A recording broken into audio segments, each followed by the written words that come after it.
yung espiritu ba sa atin na nag-ooperate, na nagdidikta, ay Spirit of God o Spirit of Mammon? Dapat maintindihan natin yan. Amen? Amen ba? So, anong klase ng Spirit of Mammon? Deceitfulness of riches. Mapandaya. Spirit of deception. So, ano nangyayari? Nasosuffocate ang Word of God. Alam niyo nasosuffocate? Di ba? Halimbawa, dito, biglang nagkaroon ng maraming usok. Hindi ka makahinga. Nasosuffocate ka dahil sa usok. Ganon din po yung Word of God. Maraming Kristiyano, nakikinig naman ng Sunday. Umati naman ng church. Umati naman, pero bakit hindi lumalago? Nasosuffocate siya ng mga bagay sa mundo. So, yun ang dahilan, kaya siya ay unfruitful. Kaya sabihin mo sa katabi mo, big fruitful. Sabihin mo sa kanya, big fruitful. Amen! So, ang Spirit of Mammon, yun po yung deceitfulness of riches. Sabihin niyo, deceitfulness of riches. Deceitfulness of riches. Mammon, next, the Spirit of Mammon is a spirit that contrasts itself with the Spirit of God. Magkakontra yan. Amen po ba? Amen. Kaya niyo po ba? Amen. Okay po ba kayo? Amen. So, ang Espiritu ng Mammon, magkakontra. Sabi ng Lord, seek ye first. Sabi ng Mammon, no. Seek money first. Yun. So, hindi masama. Pero, ito yung mga tao na ipinagpapalit nila yung gawain ng Panginoon dahil lang po sa Spirit of Mammon na nag-ooperate sa tao. Inuulit ko, hindi po ako against sa ating mga pera. Trabaho, part-time, okay yan, kailangan yan. Pero dapat mo maintindihan na anong klaseng spirit ang nag-ooperate sa buhay mo. Ang nag-control. Kasi po ang Spirit of Mammon is a spirit that contrasts itself with the Spirit of God. Magkakontra yan. Magkalaban yan. Amen? Amen ba? Magkakontra yan. Sabi ng Spirit of God, bring your tithes. Sabi ng Spirit of Mammon, huwag mong gagawin yan. Sa'yo yan. That is the Spirit of Mammon. Yes. Ang sabi ng Bible, ng Spirit of God, be generous. Sabi ng Spirit of Mammon, no. Be selfish. Sabi ng Spirit of God, maging cheerful giver ka. Sabi ng Spirit of Mammon, no. Padala mo na lang sa Pilipinas, invest mo. Sa'yo yan. Sa'yo yan. Pinaghirapan mo yan. Pinagtrabahuhan mo yan. So, makapagkita ng Spirit of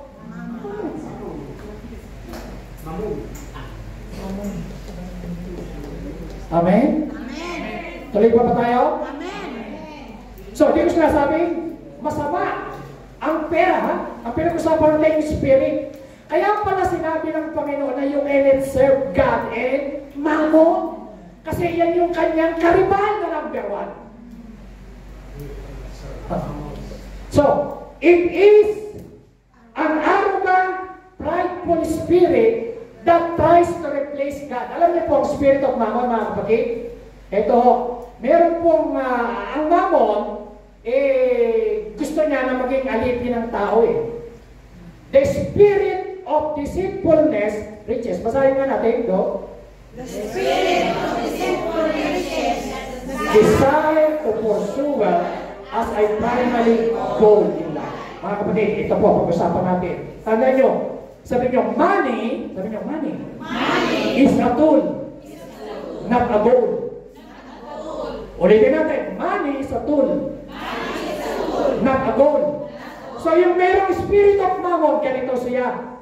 Gagawin ang lahat, kahit ipagpalit ang kanyang kaluluwa, pananampalataya, magkaroon lang ng pera. That is the Spirit of Mammon. Kahit masira ang kanyang buhay, nangyayari yan. O, di ba? Ganito, bigyan may example para maintindihan nyo. Sabi ng iba, sa Pilipinas, ay, mag-asawa ka ng foreigner. Mahirap tayo. Pinakalang tayo mahirap. Manap ka ng foreigner, yung mayaman. Kahit matanda, okay lang. Basta may pera. Pag nagkaroon ka na lang, naging citizen ka na, himalayan mo, tapos kuhanin mo kami.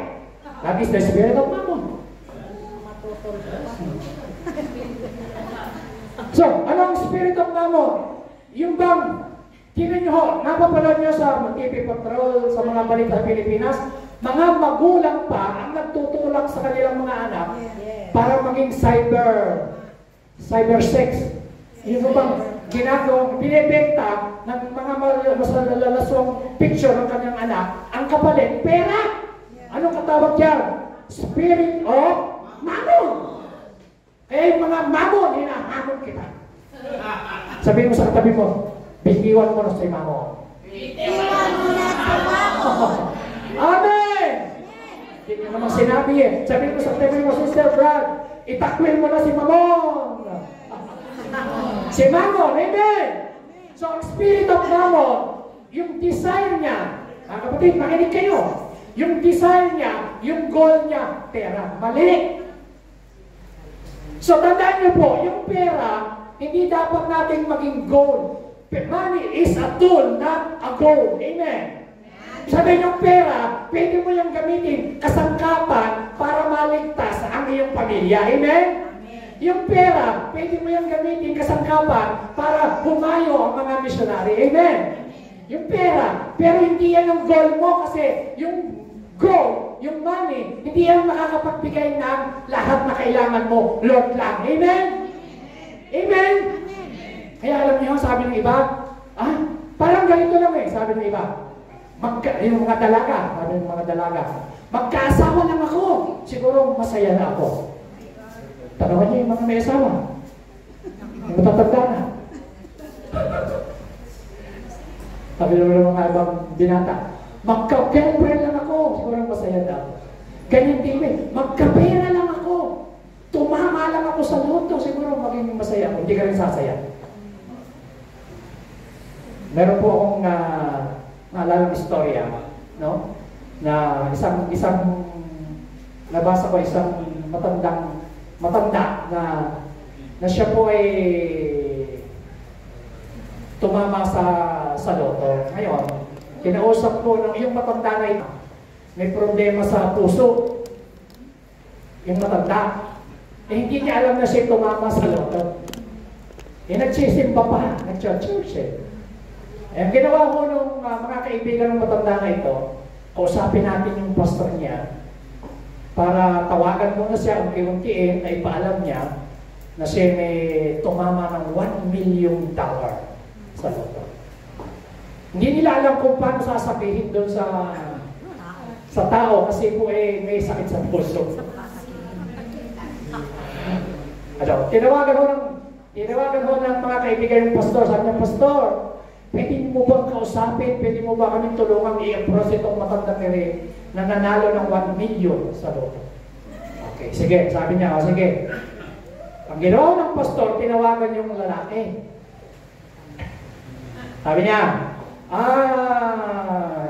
Mr. So-and-so, kumusta ka na? Alam mo ba na pinagpala ka? Maganda na introduction, sabi. May tatanong ako sa iyo, kapag ba ikaw may dumating na may natanggap ng 1 milyon, anong gagawin mo? Ganun sabi mo, basta inuunti-unti, kasi nga hindi nga pwedeng bigla yun eh, baka mamatay, may sakit sa puso. Pag may ikaw may natanggap na pera, ano gagawin mo? Malaking pera. Okay lang, wala lang. Ano naiisip mo? Paano kung $1 million ang natanggap mo? Sabi nung matanda, yung kalahati, idudunit ko sa church ang hinimatay yung pastor. Ay, tignan niyo ba? O bakit? Pastor pala may yung palang pastor ang may problema. So mga kapatid, ang mammon, spirit na nagkukontrol. So inuulit ko, money is a tool. Sabi niyo, money is a tool. Money is a tool. So halimbawa, itong tool to, no? Tool. Kasangkapan para maghawak ng cellphone. Sabi niyo, money is a tool. Money is a tool. So yung po mga tool, halimbawa yung mga ginagamit natin sa pagkakarpintero, sa electric tool yan. So, mga kapatid, hindi yan goal ng buhay mo. Maraming mga tao, na lahat ng oras, lahat ng panahon, lahat ng lakas, ginagawa nilang goal yung yung pera. Tapos no, at the end, namatay bigla, wala rin. Hindi rin pinakinabangan yung pera. Naalala niyo yung story sa Bible? Di po ba yung matandang mayaman na magsasaka? Sabi niya, napakarami ko ng pera, napakarami ko ng kayamanan. Hindi na niya alam anong gagawin sa kayamanan niya. Sabi niya, magpapatuwa ako ng maraming kamalig. Sabi niya, kakain na lang ako, iinom ako, LBBR, magpapakasaya na lang ako. Sabi ng Diyos, hoy, hindi mo ba alam, ngayong gabi, kukuhanin ko yung kaluluwa? Saan mapupunta yung pinag-ipunan mo? Ganyan ang sasabihin ng mga tao mayaman sa mundo, pero lukha naman sa pananampalataya. Kaya sinasabi, magpakayaman kayo sa pananampalataya. Amen! Amen! Amen! So yan po ang problema. The spirit of mammon is deceitfulness, deceitful riches. The desire to pursue wealth as a primary goal in life. Ang goal nila, money. Yan ho ang naging problema ni Judas. Spirit of mammon. Are you with me? Are you listening? Ang naging problema ni Judas, Spirit of mammon. Ibinenta niya si Jesus Christ sa 30 pirasong pila.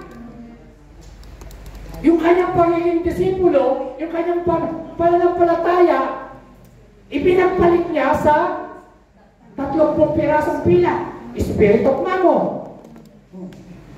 Naalala niyo po yung story na? Sino nakabasa sa inyo ng istorya ni Ananias at ni Sapphira sa Acts, Book of Acts? Di po ba nagbenta sila ng ari-arian nila o sila?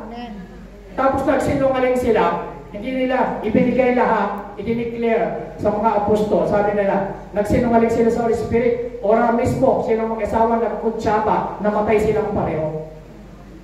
Ano yun? Spirit of mammon yun, mga kapatid. Naintindihan po ba ako? So, sabihin niyo po, basahin niyo po yan. Lakas niyo. The spirit that says I can live and be successful without God. Yan po ang spirit of mammon. Yung walang Diyos. Basta ako, may trabaho, magtatagumpay ako, may skill ako, may ability ako. Pero tandaan niyo, He is the one who gives us the ability, skills, knowledge, strength, everything comes from the Lord. Amen? Kung hindi ka binigyan ng Diyos niyan, hindi ka magkakaroon ng matagumpay na buhay. Lakas. So, maraming mayayabang. O magmalaki.